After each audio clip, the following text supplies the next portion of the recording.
पहुंच दोगुनी करने का रोडमैप इस विधेयक में है। सहकारी और स्थानीय मॉडल को बढ़ावा दिया गया है। अतः मैं इस बिल का पुरजोर समर्थन करते हुए अपील करता हूं कि इसको पास किया जाए। माननीय Shrimati Nirmala Sitharaman ji to reply the discussion.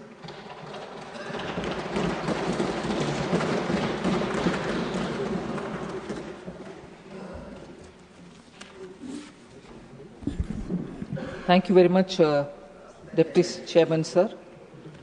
I understand 24 speakers have contributed to this debate. It's a major step in reforming the insurance sector.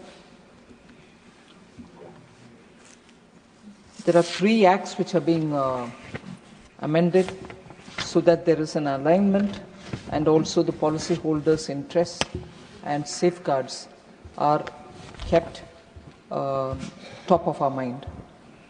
So before I go into the specific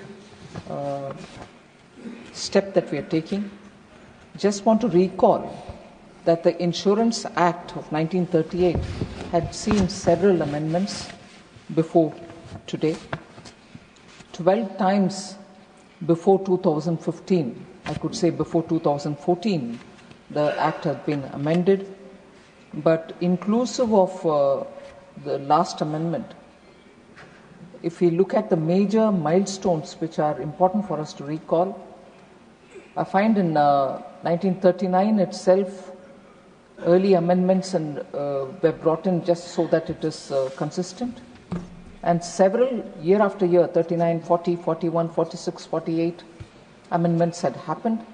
And in the year 1950, reduction of agents' commission as a major milestone was brought through. Honorable Minister, just for a second. Honorable members, the discussion on the Sabka Bima Sabki Raksha Amendment of Insurance Laws Bill 2025 is underway.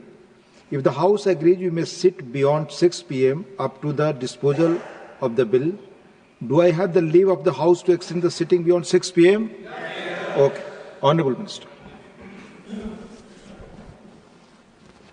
So, allowing FDI into insurance sector, sir, was even envisaged in 1999 when, for the first time, entry of private players in the insurance sector was allowed with FDI opened with a limit of 26%. Post that in 2015, we had the maximum foreign investment cap was raised to 49% from 26. So 1999 it went to 26, 2015 it went to 49, and in 2021 it touched 74%. Now we are coming up with FDI 100%. So similarly, the LIC Act gave several amendments again 8 times before 2014. The LIC Act has been amended. In 1981, explicit powers were given to the central government to make rules regarding service conditions of all classes of LIC employees and agents. I would say that was one, and later in 2012, paid up equity capital of LIC was determined at 100 crores. But subsequently, LIC has gone for IPO, which is something which all of us know of. And since the regulator-related IRDA Act, sir, establishment happened in 1999, but with 2015 there was an amendment to align it with the Insurance Act, and also subsequently one more in 2019. So these 3 acts which we are trying to amend today have already seen amendments at different time periods. So since coming to power in 2014, our government has actually made significant changes in the insurance sector.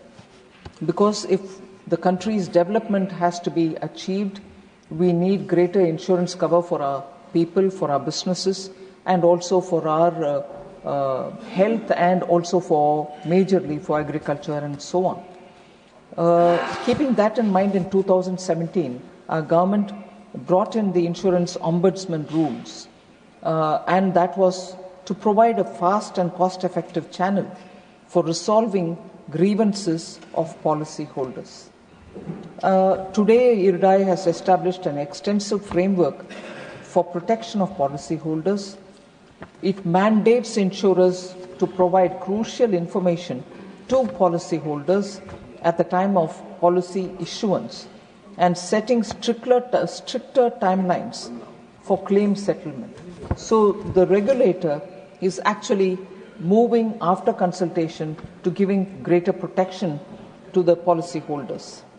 Sir, the government has also established the National Health Exchange to facilitate exchange of claims, health claim, and information thereof between the hospitals and the insurance companies.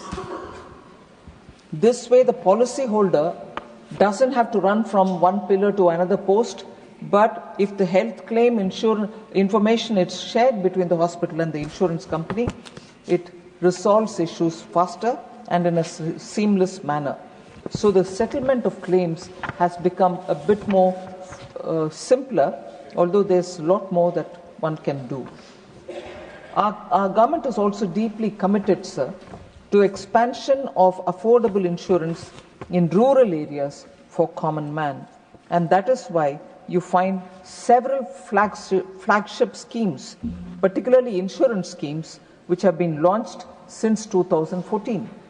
Jeevan Jyoti Yojana, Suraksha Bima Yojana, Jan Arogya Yojana and Krishi Bima Yojana are all in the interest of the common man who requires affordable premium to be covered under these schemes.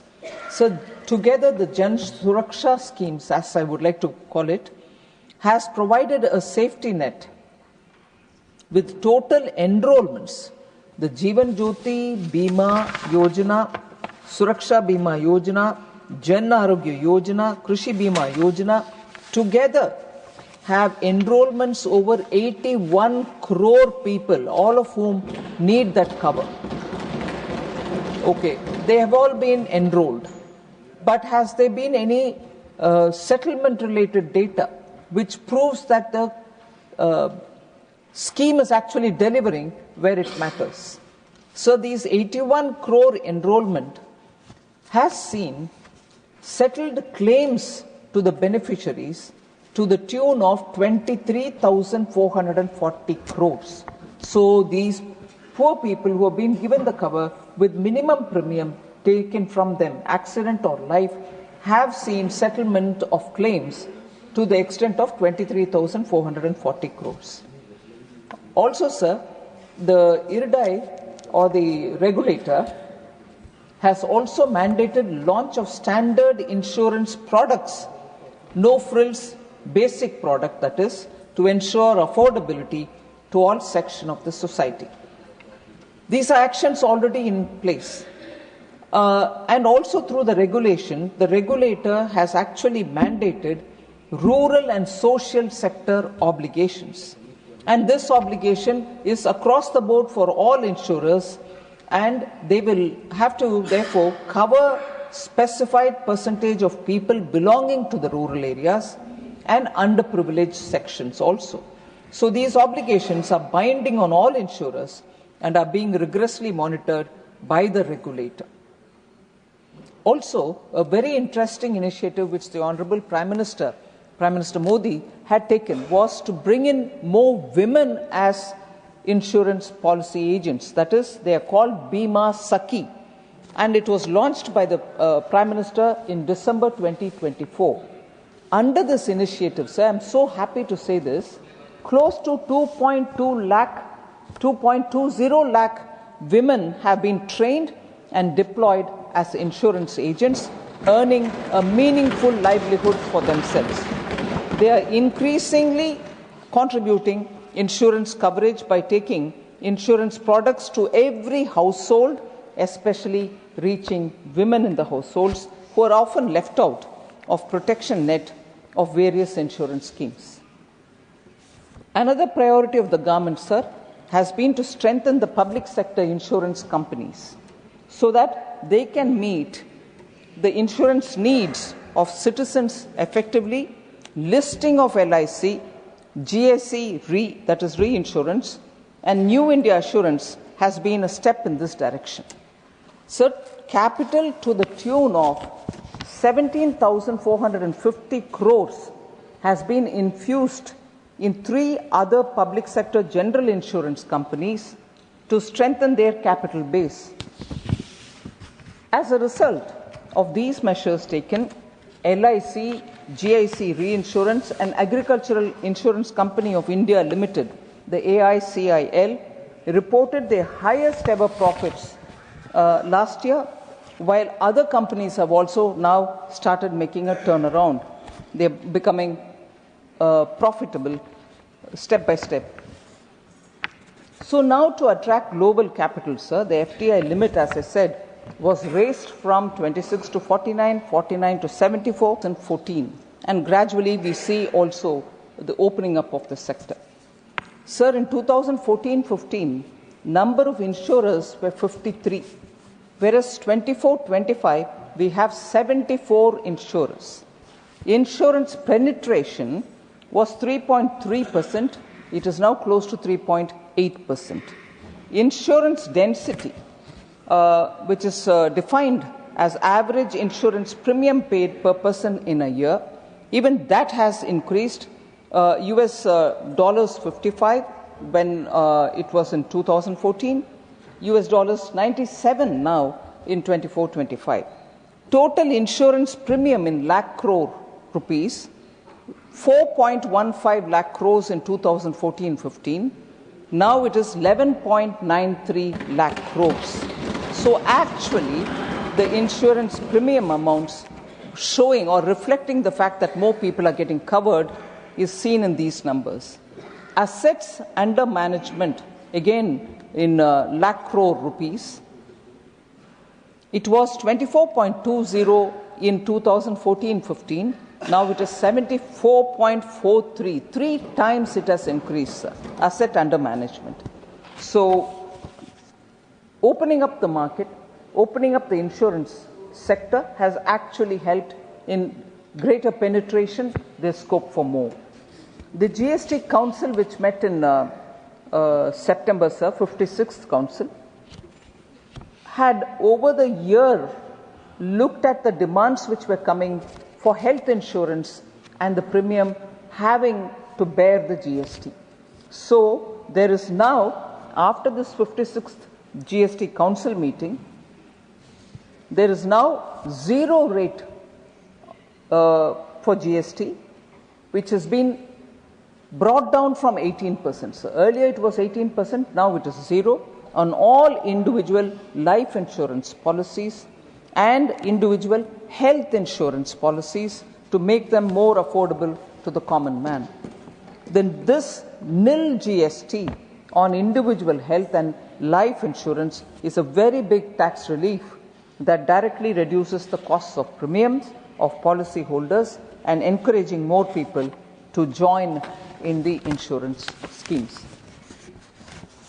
So there was a major initiative taken, Aapki Poonji Aapka Adhikar, your money, your right, which saw that many unclaimed deposits or shareholders' money or insurance policy money which was lying unclaimed, we took it upon ourselves to run a campaign across every district of the country. The last which I can say, 500 districts have been covered. We held camps since October 15th, the camps are being held, and many public representatives and district administrators have participated in this. The camps have been very, very useful for the people who are legitimate claimants who have not till now benefited, who didn't know how to go about claiming it, if they knew that there was a money which they can claim, and so on. The insurance regulator also, through the Bima Bharosa, has empowered citizens to trace their unclaimed policies or insurance claims which are lying without them claiming it. So even within the first 2 months, sir, of this campaign, we were able to distribute 2,000 crores to those people who till then didn't know where to go and claim. Public rightful ownership has been recognized and the monies have been given to them. This campaign will continue. I request each one of the honorable members to please talk to people in your respective constituencies and in the states to make people aware that probably they also have something to claim and which are lying unclaimed. We will be more than happy to work to trace it all back and put it together to give the money back to the people. This is something on which the Prime Minister has been closely monitoring, saying, are you giving the money back to those legitimate claims?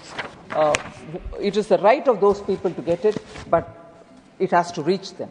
So I would think it is important for us to, all of us, help people who need to get this money. So this present bill is brought with an intention to give further boost to the insurance sector, as I said at the beginning.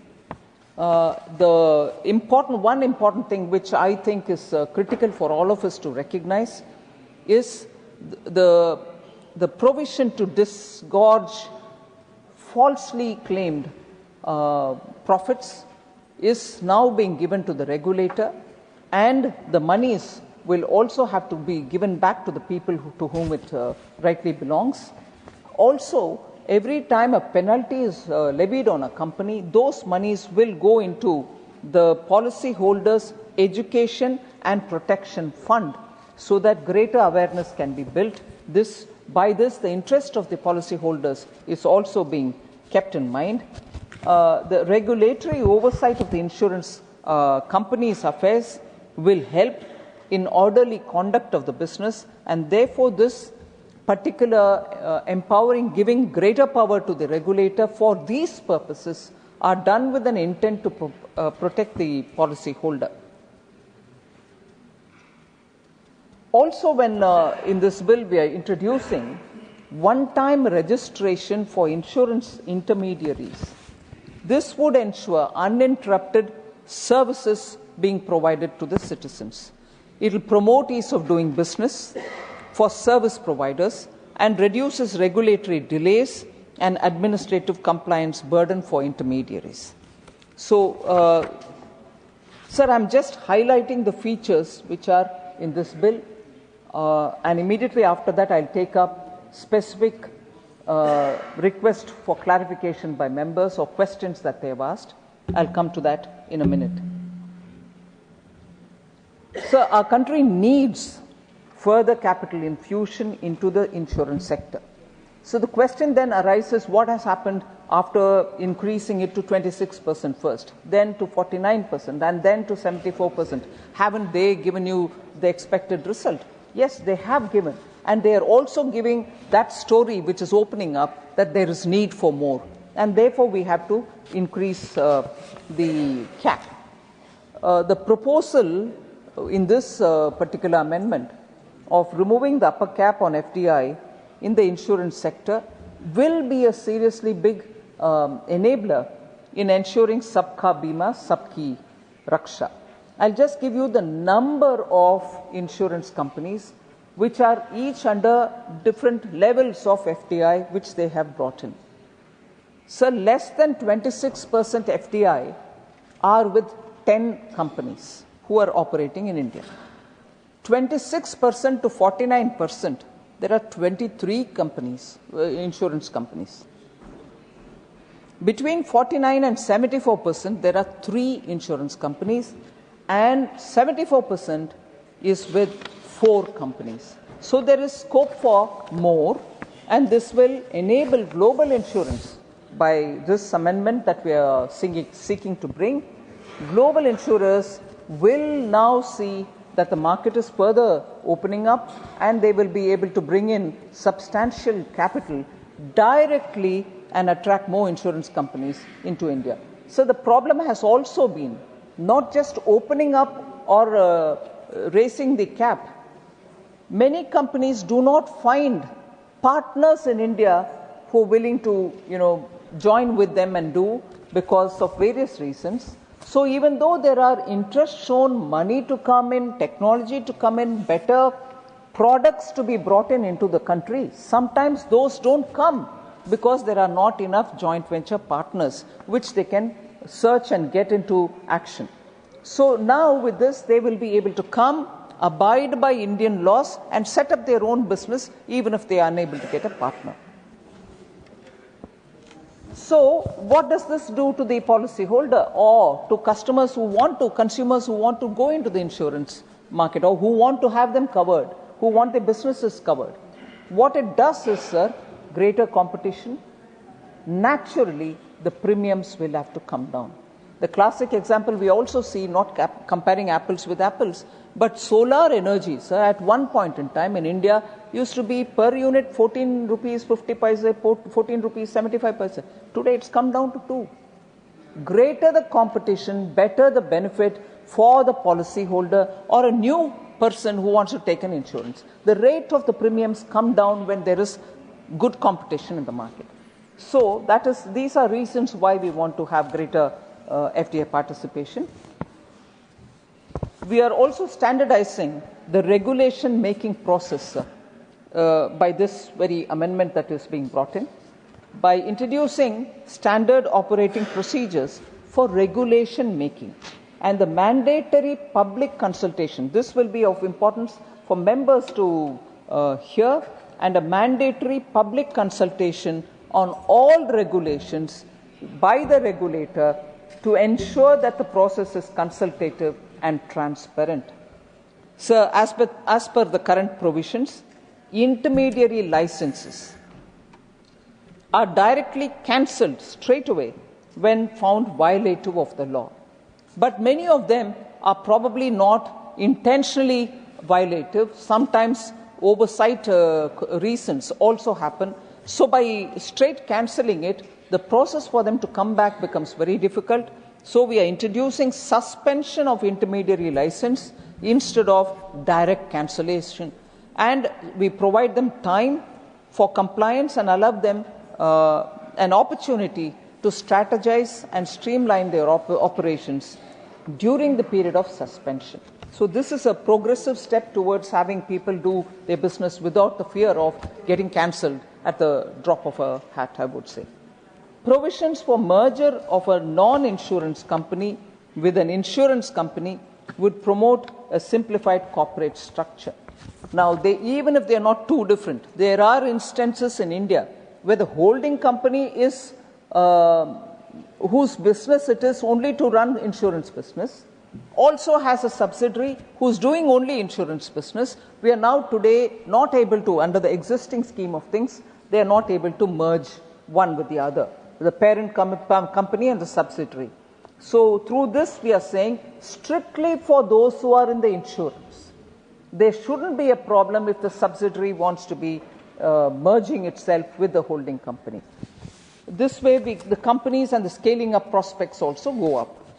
Sir, the legal requirement to seek prior approval of the regulator for transfer of share capital has been raised from 1% to 5%, essentially for ease of doing business. There are times when people move just 1% of the share, they have to seek prior permission. It becomes very cumbersome. So we have said, yes, you will have to come for prior permission, but only if 5% of the shares have to be transferred. So this is clearly for ease of doing business.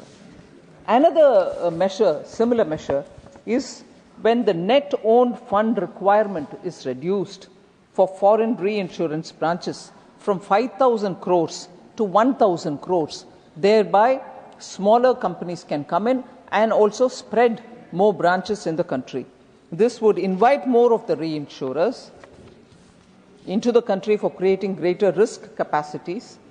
And also, there are a few questions which were asked about IFSC, level playing field with them. This is a major step towards level playing field. By allowing this net owned fund requirement to be lesser than what it is now, you're actually creating a level playing field with the foreign reinsurance businesses which are set up in IFSC and the domestic tariff area. So you are actually treating both of them, although they play separately. Those who are there cannot play here, and those who are here cannot really operate from there, but the field is evened out. So the last few points on the highlights of this bill, sir. An entity engaged in the business of insurance will have to categorically use the name insurance in their company's name. If they are insurance, insurance. If they are assurance, assurance. Or if they are insurance in some way, reinsurance or health insurance or whatever. So the insurance company which does or which carries forward insurance business should have the word insurance in their name, company's name. So even the intermediaries will have to have the necessary change to indicate that the nature of business or service that they are providing, so that there is no ambivalence or doubt in the mind of people saying are they insurance, are they not? So that structure is being cleared. We've also very clearly said, sir, and this is very important, periodically the central government, in exceptional circumstances, by notification, apply with modifications or exempt totally the insurance intermediaries operating in special economic zones, including IFSA, from the provisions of Insurance Act. This will only be done in exceptional circumstances and for those who are in the special economic zone, not to be doing business in this country, but in those special economic zone and serve their clients elsewhere. So that is very strictly confined to that. So we are also providing, this is a very important point, sir. There have been voices saying, will LIC be diluted? Will their stature be undermined? We are providing greater autonomy to LIC so that they can open zonal offices wherever they want, because aligning compliance for its foreign offices can be done there according to that land's rule. But here, they don't need to come to the government to seek permission each time. Even a zonal office has to be opened. No, you have the right, you please go ahead. So that way business decisions will be expedited instead of spending time seeking permission. So I've already mentioned about the disgorging of wrongful gains from insurers and intermediaries. Sir, the maximum limit of penalty on insurers for default in complying with or acting in accordance or acting in contravention of Insurance Act, the regulator has proposed that there should be an increase in the penalty amount. It is currently 1 crore, it will be increased to 10 crores. And now the insurance intermediaries also will be treated equal to the insurance company itself. Earlier there was a disparity. Intermediaries had one rate, insurance companies had different. Now both of them are being levied at a higher level, which is 10 crores, both insurance companies and the intermediaries. So this, I think, summarizes the main features of the bill that we have proposed here. Members have asked a few questions.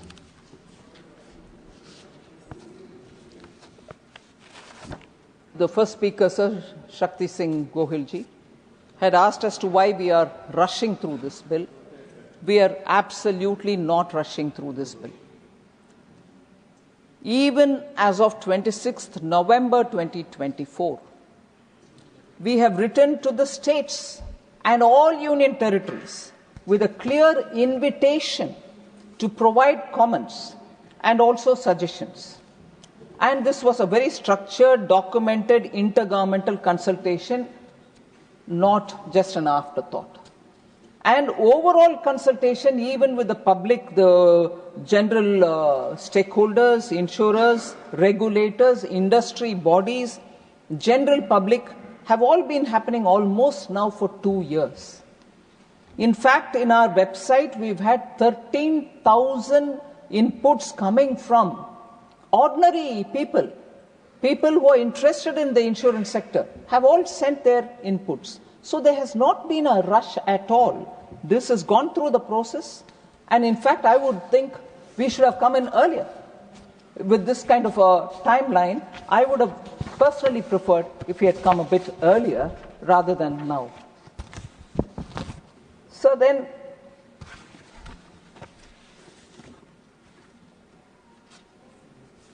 will these amendments result in an adverse effect on employment? Was a concern raised.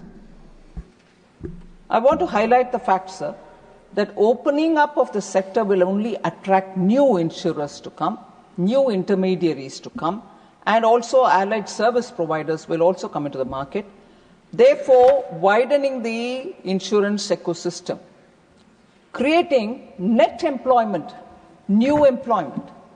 And what are the kind of work for which employment potential will open up? Agents, brokers, intermediaries, one section. Because the market becomes larger, more products are being launched, and wider customer outreach happens.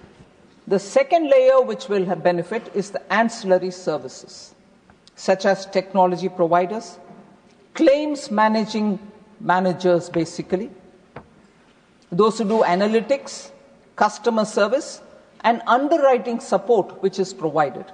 Jobs will have to expand in those areas. Students who are doing actuarial sciences will also have greater prospect because there's increased demand across for products. The pricing will have to be rightly arrived at. Only actuarial science students will know how to arrive at pricing. Risk modeling, product design, and compliance roles. All these are jobs which are waiting post more and more opening up. So actuarial sciences students will have greater market demand for them. And finally, when the branch offices open up for each of these companies, finance graduates or non-finance graduates who want to get into this field will have an opportunity. As it is, after that 26% increase in the year 2000, after raising it to 49% in the 2015 amendment, and again taking it to 74% in 2021, look at the numbers, sir. The number of employees, agents, and micro agents have grown by almost 3 times. In 2014-15, we had 30.14 lakh employees, agents, and micro agents. That number from 30.14 lakh, has actually gone to 88.17 lakh in 24-25. So the number of employees, agents, and micro agents number is actually multiplying, and not just marginally, substantially. Overall, therefore, sir, it will be a great job creation opportunity, skill development opportunity, and formal employment opportunity. I already addressed this issue, sir, but because I want to say a little more, saying, will the LIC statutory recognition be diluted? Was a question raised. I can't see the member here, Ashok Mittalji, but he raised it. We are actually empowering LIC, sir, like the way I told about zonal office or any other that they want to take. These decisions don't have to come back to the government for permission. They should automatically, professionally handle it. And also, sir, I'm very happy to say this. LIC continues to enjoy the trust of our citizens and perform well to their expectation. That is why it is important to recognize that even for LIC, a good competition is only going to make them even more professional and accessible for our policyholders. LIC's own total asset under management has increased by 6.45%. And it stands at 54.52 lakh crores as of 24-25. Is this possible if we are trying to undermine them, sir? Till now, have we undermined them? Not at all. The solvency margin of LIC has improved to 2.11 from 1.98. And this within 1 year between 2023-24 and to the current 24-25. LIC also registered a growth in its net value of new businesses. which stands at 10,011 crores compared to 9,583 crores in the previous year.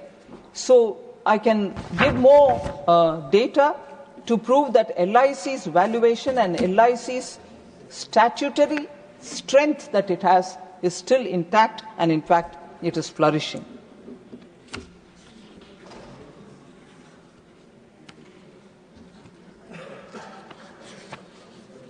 Sir, this question about, oh no, the shareholders' interest is probably not being kept in mind, only capital or only those who are promoting it and their interests are kept in mind, is not right at all, sir.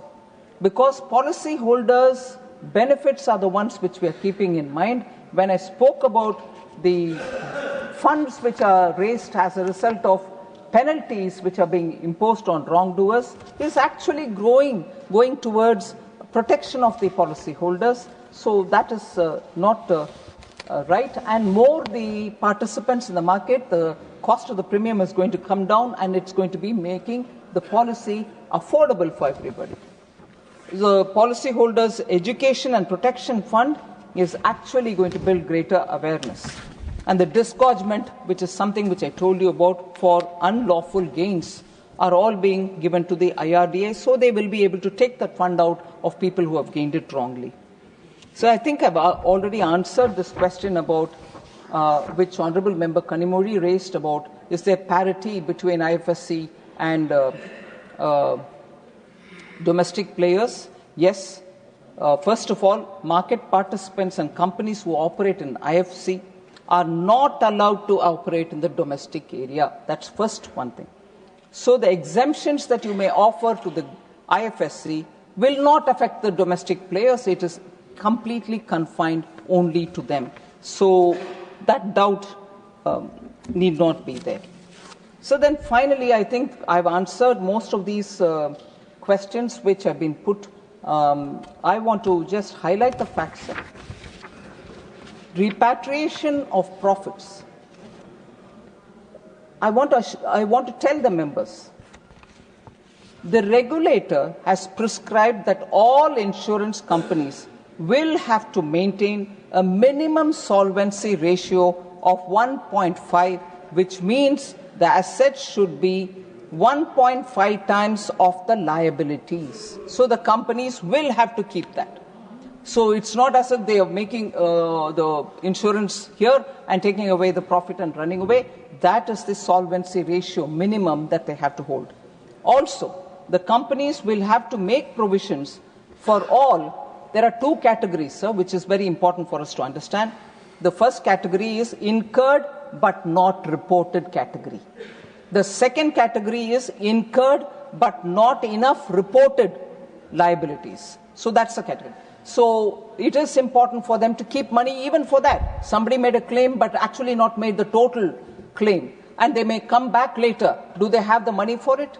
Therefore, in order to make sure that in the eventuality of a claim coming a bit later also, they would have made a provision. The regulator has made the companies provide for incurred but not reported class of claims, and incurred but not enough reported class of claims also. So every liability will either get covered in this or that, for which provisioning is compulsorily being made because of the regulator. And also the profits are, sir, calculated only after providing for these liabilities, which I said 1.5 times solvency, the second one being incurred but not reported, third one being incurred but not enough reported liabilities. So for all these, the company will have to make a provision and only then calculate its profits.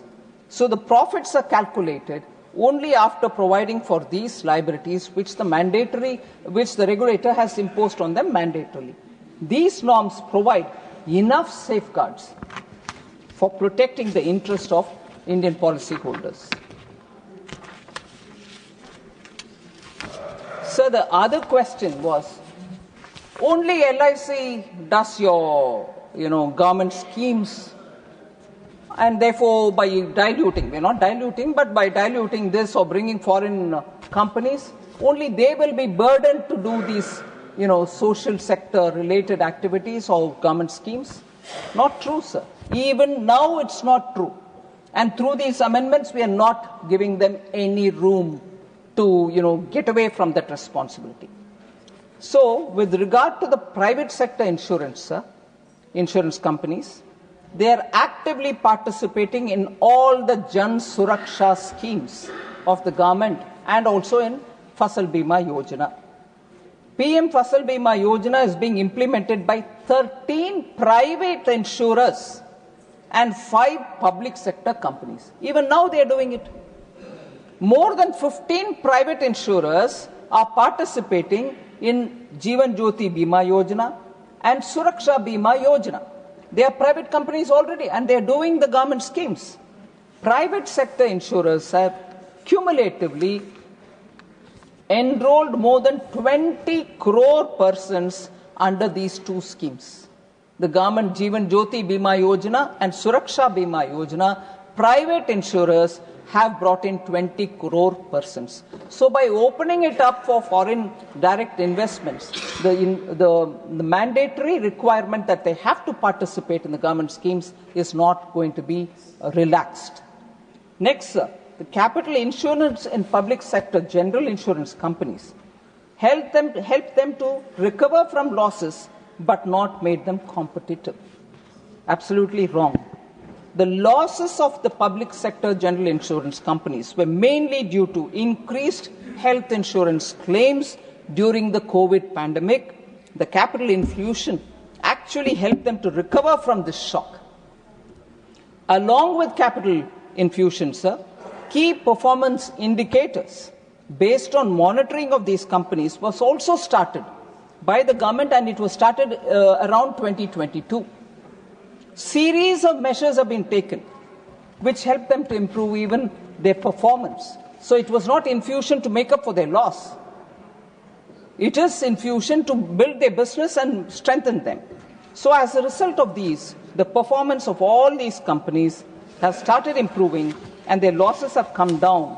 In fact, 2 of the 3 companies in which capital was infused have already turned profitable. That couldn't have otherwise happened.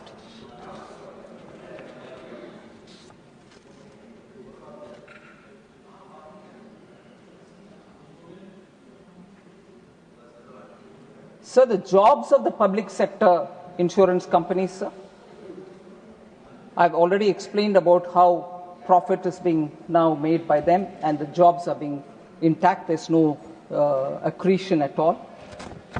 And arbitrarily will they fix up premiums which are going to be too high. So already the regulator is fixing a cap on the premiums, beyond which they cannot. So the cap is already being levied by the, or stated by the regulator already. So it's not as if when we opened up from 49 to 74, they were given the right to fix any premium.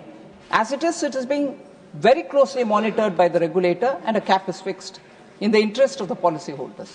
So that will continue, sir. So there need not be that doubt if by making it 100% FDI opened up for insurance, these are things which can happen without us noticing. The structure is in place, regulation is very clearly laid out. The Indian premium which is being collected will be kept in this country.